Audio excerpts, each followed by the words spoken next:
Hi guys, welcome back to my channel. Ito na naman ako, ipagpapatuloy ko ang aking pagbablog. Actually guys, na-stop ako kasi hindi ko maasikaso, busy. Tsaka isa pa, hindi ako nagkaroon pa ng account.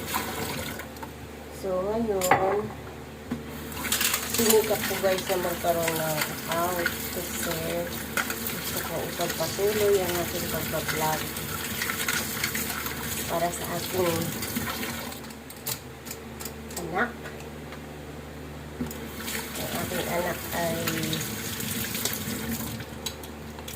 diagnosed na mild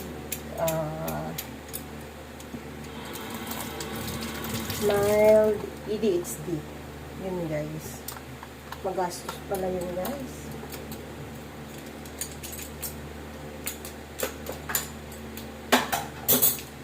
Magastos ang magpa-therapy sa aking anak na bunso. Siya ay 6 years old. Kaya gusto ko ipagpatuloy yung aking pagbablog para sa aking anak.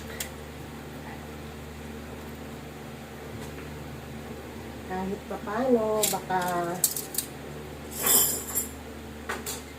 kumita paunti-unti.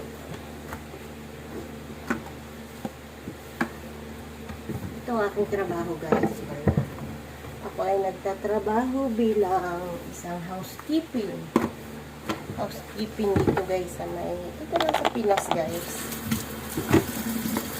pero sa kondo ako at ang aking amo ay Kekwa Kekwa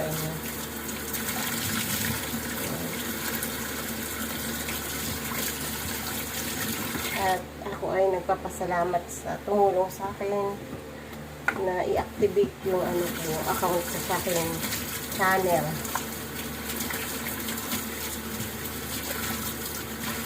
Next time guys, sana panoorin nyo, i-upload ko yung aking, i-vlog ko yung aking anak. So bukas September 25, first day niya ng therapy.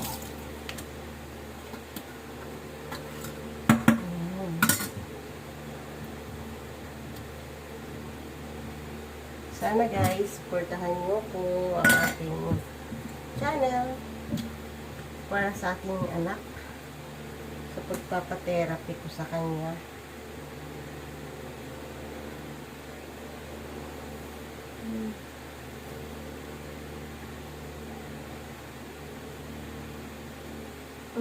At dito na muna.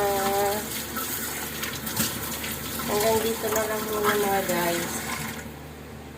Kasi marami pa akong gagawin.